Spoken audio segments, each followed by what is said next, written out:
பரமாத்மா விதுரா,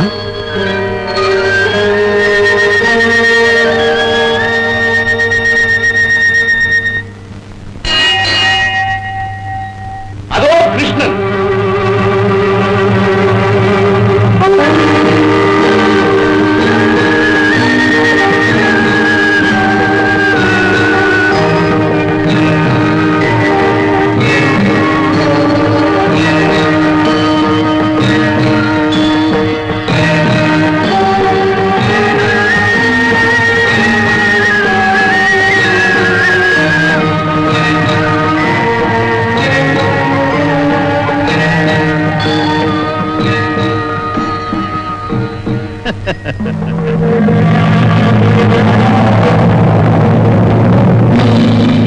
அடடே, என்ன அவசரம் துரியோதனா உனக்கு? நானே உன்னிடம் தேடி வரும்போது அதற்குள் நீ வந்து ஏன் காலில் விழ வேண்டும்? என்ன இருந்தாலும் உன் பண்பும் என் மீதுள்ள அன்பும் அளவிடக்கூடியதா என்ன?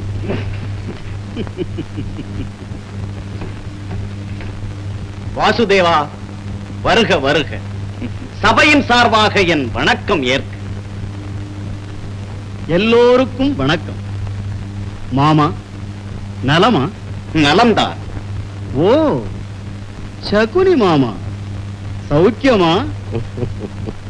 எனக்கும் உனக்கும் நலக்குறைவு ஏது கிருஷ்ணா? பாம்பின் கால் பாம்பறியும். பலே மைத்துனா, மைத்துனராக வராமல் தூதராக வந்தீரே, என்ன தூது? சமாதான தூது. இங்கு சண்டை நடக்கிறதா என்ன? யார்? ஓ, கர்ணனா? பாவம், ஏதும் அறியாதவன். ஆனால் நீ நல்லவன்.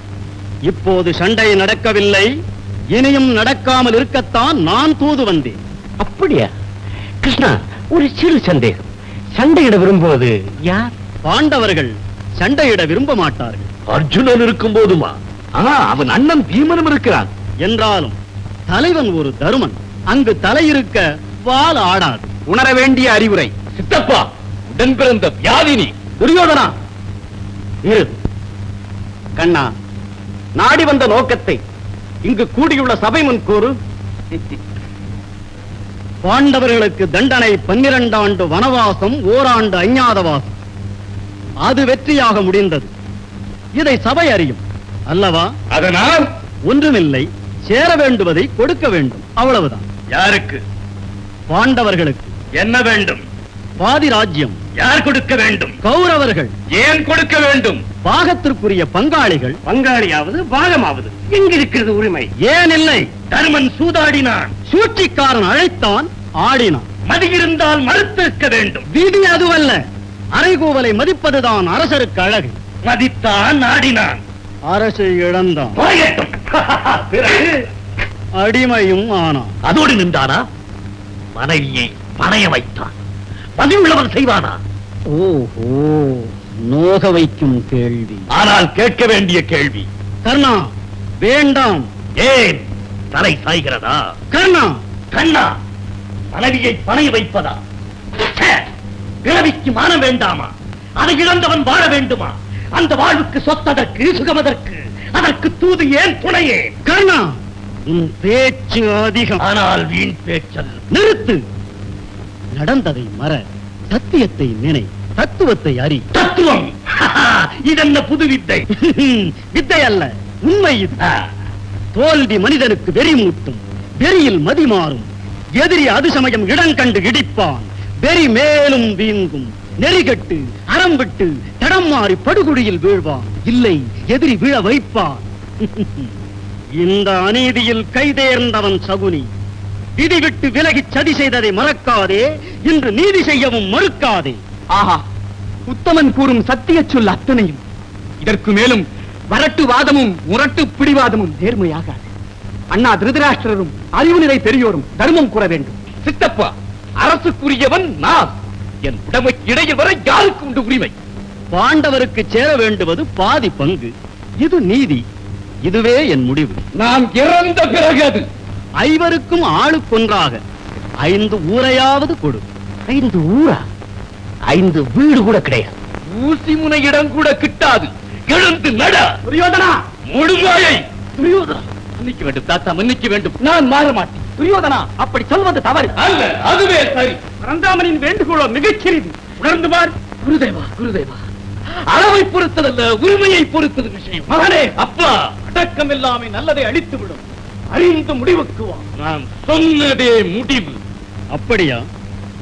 அதன் விளைவு என்ன ஆகும்? ஏதாகட்டும், தயார் நான். போர்தான் முடிவாக இருக்கும். அது உனக்கு இஷ்டமா? என் இஷ்டமே அதுதான். அப்போதுதான் அவர்கள் அழிவார்கள். இப்போதே எப்படி முடிவு கூறுவது? யாராலும் முடியாது. இந்த சிரிப்பு எமது முடிவை குறிப்பதா? உனக்கு புரியும், எனக்கு என்ன தெரியும்? நான் வரட்டுமா? பசியாரி போகலாமே. உன் தம்பி விதுரர் குடிசையில் உண்டது இன்னும் குறையவில்லை. பக்தியோடு பரிமாறிய உணவல்லவா? ஐயோ பாவம், என் மீதுள்ள வெறுப்பை அவர் மீது காட்டி விடாதே. அவர் நல்லவர். யாருக்கு நல்லவர்? பாண்டவர்களுக்கு, உனக்கு. நான் நல்லவருக்கு நல்லவனடா. காட்டி கொடுப்பது உமது தொழில். அது உமது குற்றம் அல்ல, பிறவி குணம். சிறுவா, மிரட்டாதி. எம்மோடு இருந்தும் எதிரியின் தூதனாக வந்தவருக்கு விருந்து வைத்தீர், எம்மை கட்டவன் என்றேன். ஒன்றாக பிறந்த சித்தப்பன் என்றால் இந்த புத்தி வருமா? தாத்தாவின் தாசி வைத்து பிள்ளை நீ. உமக்கு பிறவி புத்தி போய்விடுமா? என்ன சொன்னார்? என் இதயத்தை இந்தியால் குலைத்திருந்தால் கூட பொறுத்திருப்பேன். என்னை பெற்றவரை இழிவாக பேசினாய். ஐயோ, அம்மா, நான் என்ன செய்வேன்? அதை கேட்டு உன் மீது இறக்கத்தோடு இருக்கிறேன். என்ன செய்ய? துரியோதனா, நீ பேசுவதெல்லாம் தவறு. அவர் வில் உலகை அழிக்கும். பரந்தாமா, நல்ல சமயத்தில் ஞாபகப்படுத்தினேன். என் வில் உலகை அழிக்கும். அது இந்த மூர்க்கனுக்கு உதவக்கூடாது.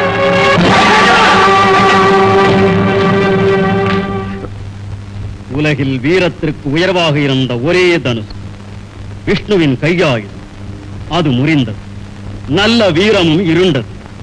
துரியோதனா, இது சமயமா உனக்கு இப்பெரு நஷ்டம் வர வேண்டும்? என் உயிர் நண்பன் கர்ணன் எனக்கு உண்டு. அவனிலும் உயர்ந்தவராயும். அவசரப்படாது. கர்ணன் வீரத்தை நான் கண்டதில்லை, கேட்டதும். ஆனால் இதுவரை எத்தனையோ களம் கண்டவர் பீஷ்மர் தான். யுத்தத்தழும்பேறிய தாத்தா. அவர் துணை இருப்பதுதான் உனக்கு ஒரு பெரும் ஆறுதல். கர்ணா, நீ கோபப்படாதே. உன்னை நான் குறைத்து விட்டதா? சரி, நான் புறப்பட வேண்டியதுதானே? மறு யோசனை செய்தாவது எனக்கு வேறு நல்ல பதில் தர முடியுமா? தந்திருப்பதே நல்ல பதில் தான். அப்போது அடுத்த சந்திப்பு எங்கே? போர் பூமியில். கிருஷ்ணா, என் மக்களுக்கு 5 கிராமங்களை கூடவா கொடுக்க மறுத்து விட்டான் துரியோதனன். இது என்ன நியாயம்? நான் என்ன செய்யட்டும் அத்தை? நீதியை சொன்னேன், தர்மத்தை சொன்னேன். ஆனால் ஊசி முனை இடமும் தர முடியாது என்று சொல்லிவிட்டார்கள். சரி, இனிமேல் என்ன முடிவு? உன் மக்கள் உன் சொத்து. முடிவு செய்ய வேண்டியது நீ. கிருஷ்ணா, நீ திருடன், என்னை சோதிக்கிறாய். ஆத்திரம் வந்தால் எல்லோரும் என்னை திட்டிவிட வேண்டும், அவ்வளவுதானே? அரசியாக பிறந்து அரசியாக வாழ்ந்து 5 வீர மக்களையும் பெற்றேன். அதன் பலன் வயிற்று சோற்றுக்கு பிறர் வீட்டில் வாழ்கிறேன். இதுதான் எல்லோருக்கும் சந்தோஷம் என்றால் சாகும் வரை இப்படியே இருந்து விடுகிறேன். சண்டையை தடுக்கும் பொருட்டு நீ குடிசையிலும் வாழ சம்மதிப்பாய் என்று நினைத்தேன். ஆனால் ஆசை யாரை விட்டது? அத்தை, வேண்டாம் வேண்டாம், அது ராஜவழி. அதை பார்க்கவே எனக்கு பயம். உலகத்தை அழிப்பதும் உனக்கு ஒரு விளையாட்டாயிற்று. என் துன்பத்தை கண்டு எப்படி இரக்கம் வந்துவிடும்? என் பிறவி குணம் அது. இறக்கும் போதும் சிரிப்பை விரும்புகிறவன் நான். சரி, விளையாட்டை விடு அத்தை. யுத்தம் நிச்சயம், வெற்றியும் நிச்சயம். யாருக்கு? துரியோதனனுக்கு. என்ன அவசரம் அத்தை உனக்கு? துரியோதனனுக்கு அல்ல என்றுதானே சொல்ல வந்தேன். கண்ணா, துன்பம் ஏற்கனவே என் உள்ளத்தை அரித்து விட்டது. இனியும் விஷமமாக எதையாவது பேசியோ செய்தோ என்னை உயிரோடு கொன்று விடாது. இப்போது வெற்றியெல்லாம் உன் கையில் தான் இருக்கிறது. மீண்டும் விளையாட்டா கிருஷ்ணா? இல்லை அத்தை, இனி எல்லாமே விஷயம்தான். முதலில் இப்போது நீ ஒரு உண்மையை சொல்ல வேண்டும். அத்தை, சிறு வயதில் உனக்கு ஒரு மகன் பிறந்து அதை நீ ஆற்றிலே எரிந்து விட்டது உண்மையா? கண்ணா, உன் தகப்பனுக்கும் இது தெரியாது. உனக்கு எப்படி தெரிந்தது? என் தோழி ஒருத்திக்குத்தான் தெரியும். அவளும் இறந்து விட்டாளே. பாவ காரியங்கள் என்றும் மறைந்து விடாது அத்தை, அது எப்படியோ வெளிவந்துவிடும். கண்ணா, என்னை மன்னித்து விடு. அத்தை, உலகம் அறிந்தவன் நீ. நான் செய்த அந்த அநீதிக்காக இதுவரை பட்ட துன்பம் போதும். அப்பா, என்னை காப்பாற்று. அத்தை, உன் முதல் மகன் உயிரோடு தான் இருக்கிறான். என்ன? என் மகன் உயிரோடு இருக்கிறானா? யார் அவன்? கிருஷ்ணா, சொல்லு சீக்கிரம். உன் மகன்தான் உன் எதிரி. அர்ஜுனனை அழிக்க பிறந்ததாக முழக்கமிடுகிறானே, அவன்தான் அவன், கர்ணன். கர்ணன் என் மகனா? ஐயோ, ஒரே உதிரத்தில் உதித்த புழு ஒன்றை ஒன்று அழிக்க உறுதியா? கண்ணா, உன் திருவிளையாட்டு என்ன கொடுமையப்பா. அதை விடு அத்தை, உடனே நீ புறப்பட்டு கர்ணனிடம் போ. நானும் அதைத்தான் நினைத்தேன். அவனை நம்முடன் அழைத்து வந்து விட்டால் எதிரிகள் கூட்டம் தானே அடக்கிவிடும். ஆஹா ஆஹா, அழகான யோசனை அத்தை. அப்படியே பலமாக முயற்சி செய். அத்தை, அது முடியாவிட்டால் அதன் பிறகாவது என் யோசனைப்படி செய். சரி, என் யோசனை நடக்காது. உன் யோசனையை சொல். நீ வராவிட்டால் போகிறது 2 வரமாவது கொடு என்று கேள். வரமா? ஆமா. என்ன வரம்? அது ரகசியம். அர்ஜுனனை கொன்று விடுவதாக அவன் துரியோதனனிடம் சொல்லி இருக்கிறான். அர்ஜுனனை அழிக்க வல்லது கர்ணனிடம் உள்ள நாகாஸ்திரம் ஒன்றுதான். அதை ஒரு முறைக்கு மேல் விடக்கூடாதென ஒரு வரத்தை கேட்டுவிடு. அது முதல் தடவையே அர்ஜுனனை கொன்று விடாதா? ஆமாம், கொன்றுவிடும். ஐயோ கிருஷ்ணா! என்ன அத்தை, நான் தான் கூடவே இருக்க போகிறேனே. எதையாவது செய்து சமாளிக்க பார்க்கிறேன். அதற்குள் நீ பயப்பட்டு விடாது. சரி, 2வது வரம். அர்ஜுனனை தவிர மற்ற 4வரையும் கொல்வதில்லை என்ற உறுதிமொழியை கேள். கிருஷ்ணா, இதனால் எல்லாம் கர்ணன் உயிருக்கு ஏதும் ஆபத்து வராது. அதை எப்படி சொல்ல முடியும்? ஒருவேளை அவனுக்கு ஆபத்து வந்தாலும் வரலாம். முதல் மகன், அவனை மட்டும் இழக்க எனக்கு எப்படி மனம் வரும்? இருந்தாலும் உனக்கு ஆசை அதிகம் அத்தை. மற்றவர்கள் எல்லாம் அழிய வேண்டும், உன் மக்கள் மட்டும் எல்லோரும் அப்படியே இருக்க வேண்டும். அதுதானே? மனித பிறவி எப்போ மாயை விடுமா? அத்தை, அத்தை, நீ ஒரு உண்மையை உணர வேண்டும். வல்லவனாக ஒருவன் பிறக்கலாம், ஆனால் வளர்ப்பால் தான் அவன் நல்லவனாகவும் ஆக முடியும். பழிக்கு பயந்து கர்ணனை நீ இழந்து விட்டாய், அவனும் தீயவரோடு சேர்ந்து விட்டான். தீமைகளை ஒழிக்க புறப்படும் போது ஒருவனை மட்டும் ஒதுக்கிவிடு என்று கேட்பது சரியா? கிருஷ்ணா, தர்மம் தெரிந்த உன்னிடம் நான் வாதிக்க முடியுமா? இருந்தாலும் பெற்ற வயிறு கேட்கிறதா? நான் என்ன செய்யட்டும்? அத்தை, ஊரறிய உன்னோடு வாழாத மகன் கை தவறி போன, எப்படியோ தப்பி பிழைத்து வந்து சேர்ந்தால் சேரட்டும். அப்படி மனத்தை தேற்றிக் கொள்.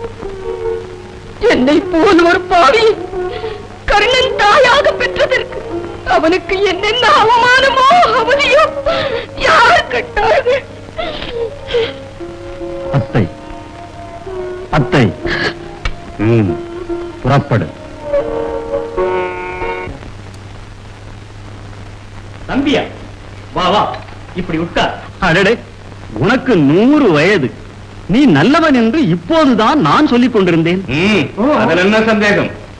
சகாதேவா, உன்னோடு தனிமையில் சிறிது பேச வேண்டும். வாருங்கள்.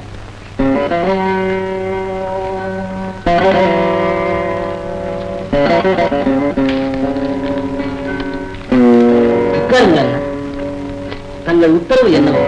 தம்பி, சகல சாஸ்திர விற்பனர், எனக்கு நீ சில யோசனைகள் சொல்ல வேண்டுமே. ஆகட்டும், தெரிந்ததை மறைக்க மாட்டேன். யுத்தம் ஆரம்பிப்பதற்கு முன்னால் களப்பலி கொடுக்க வேண்டும் அல்லவா? அவசியம் கொடுக்க வேண்டும். நல்ல நாள் பார்த்து கொடுப்பது தானே நல்லது. அதில் என்ன சந்தேகம்? அதை பொறுத்துத்தான் வெற்றி தோல்வியே அமையும். எந்த நாளில் களபலி கொடுத்தால் எனக்கு வெற்றி கிடைக்குமோ அந்த நாளை தம்பி நீதான் குறித்து கொடுக்க வேண்டும். ஓ, இதோ பார்த்து சொல்லுகிறேன்.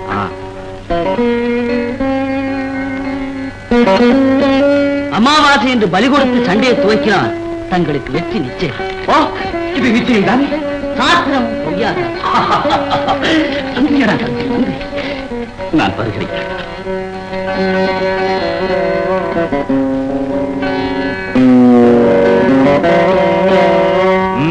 முறைப்பா போ போ.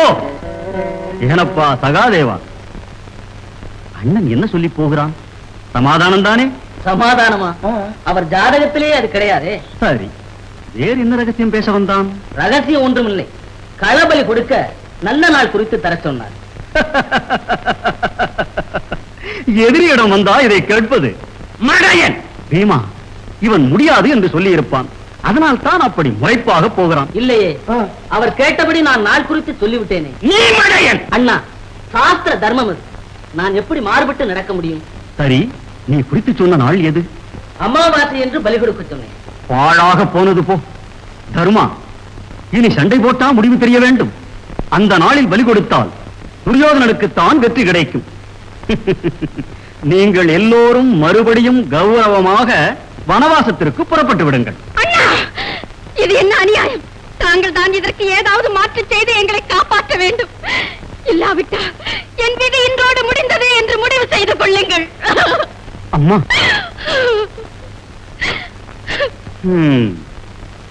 எல்லோருடைய முட்டாள்தனத்திற்கும் ஈடு கொடுக்க நான் ஒருவன் கிடைத்து விட்டேன் உங்களுக்கு.